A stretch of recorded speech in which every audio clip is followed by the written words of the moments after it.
Chapter 5. Whispers of the Past. The ruins closed around them like a throat. Gone were the open avenues and floodlit pit.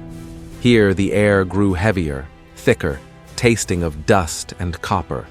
The walls leaned close, etched with spirals that ran over one another until the patterns seemed to crawl in Ace's peripheral vision. Stone led in silence, rifle steady, eyes scanning every shadow. Mack ambled behind, too casual for the weight pressing in, humming a tune that echoed off the stone until even Ace couldn't tell if it was him or something deeper. Ace hated that sound.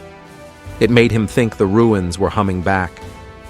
He rubbed at his helmet, as if the pressure on his ears were just a fault in the seal. It wasn't.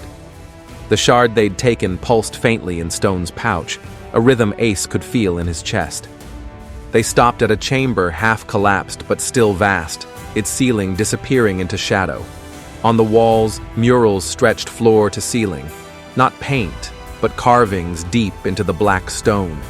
Figures marched across them, elongated like the statues outside. Some bore weapons, jagged things.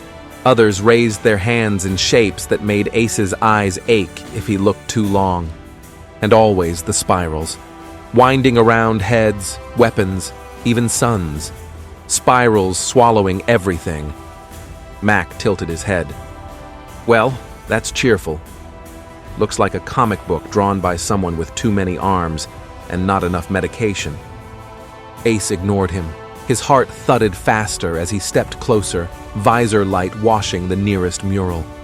Warriors clashed against something vast. Not soldiers, not even beasts, but shapes, angular, faceless, spirals for heads. He felt dizzy. His fingers brushed the groove of a spiral, cold, too cold. For a moment, just a heartbeat, he was somewhere else. The sky burned red. The ground shuddered as towers fell.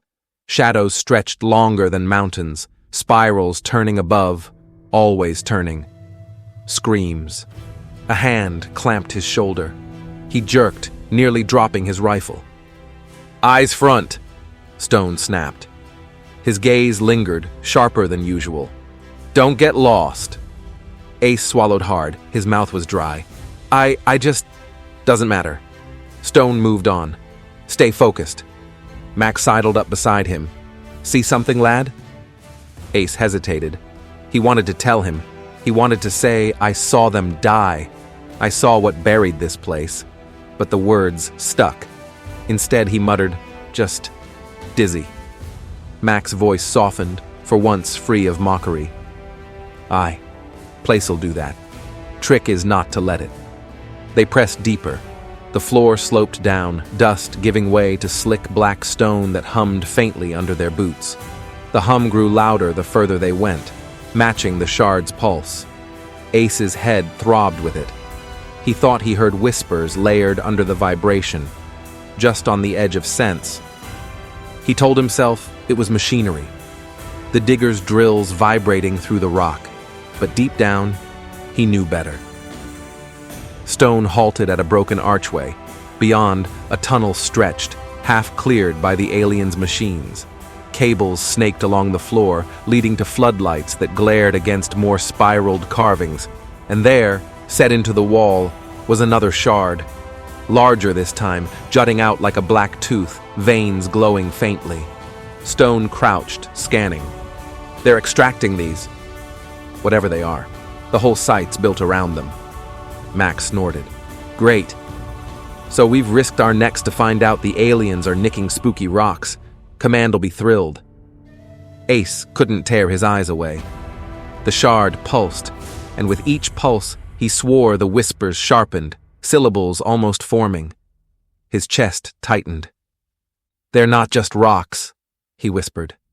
Stone turned, eyes narrowing. Explain. Ace shook his head, frustrated. He couldn't put it into words. How do you tell your sergeant that a lump of stone is talking to you? That it's showing you things? He'd be written off as cracked. I just... know, he said lamely. Stone stared at him a long moment, then turned back to the shard. Doesn't matter what they are. What matters is why the enemy wants them. He pulled a charge from his kit, small but potent.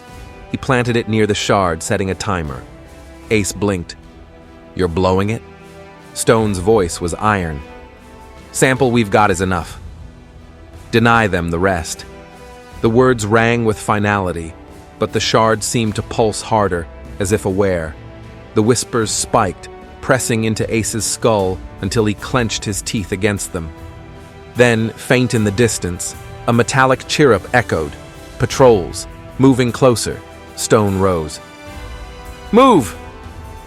They slipped back into the ruins, the timer ticking quietly behind them. Ace glanced back once, the shard's glow burning into his visor. The whispers followed him.